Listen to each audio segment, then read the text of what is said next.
Aujourd'hui, je suis là pour vous expliquer la sérigraphie.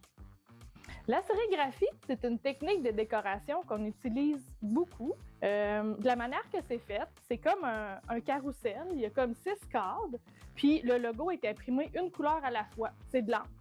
Puis dans le fond, tu as le cadre comme ça, puis avec une soie, puis l'encre est imprimée, puis là, ça tourne comme ça. Puis là, après ça, il faut que ça sèche avant d'imprimer la prochaine couleur. Fait que c'est une technique qui est quand même assez longue. Dans le fond, c'est une technique qui est utilisée sur des tissus. Souvent, c'est des tissus souples. Pour utiliser un logo en sérigraphie, ça prend que votre logo soit en vectoriel. On expliquera dans une autre vidéo ce qu'est un logo en vectoriel. Dans le fond, il faut pouvoir séparer dans le logo toutes les couleurs. Qu'est-ce qui est intéressant avec cette technique de décoration-là? C'est qu'on peut aussi, moyennant un frais supplémentaire, on peut respecter les couleurs Pantone du logo. On peut avoir normalement jusqu'à 6 à 8 couleurs, ça dépend du carrousel qu'on a.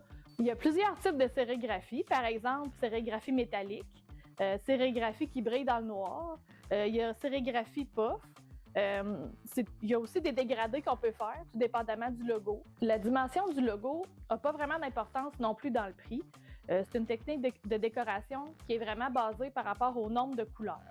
Qu'est-ce qui est le fun avec la sérigraphie, c'est que c'est une technique de décoration qui est vraiment précise pour les petits détails, puis qui est durable aussi dans le temps. Fait que peu importe comment on lave le vêtement ou ça, souvent l'encre, c'est de l'encre. Fait que ça va vraiment rester sur le chandail.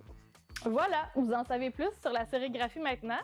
D'autres vidéos seront à venir pour comprendre mieux d'autres techniques de décoration. Merci! Mais c'était-tu pas super? Comment je l'ai expliqué? Ça va bien. Ouais. OK, ça va bien. Moi, je dis beaucoup de... Ça dit beaucoup de pis. Ah, non, merde! Hey, pauvre Sophie. C'est correct. Non. Ah, colique! C'est frustrant, hein? Mais hein?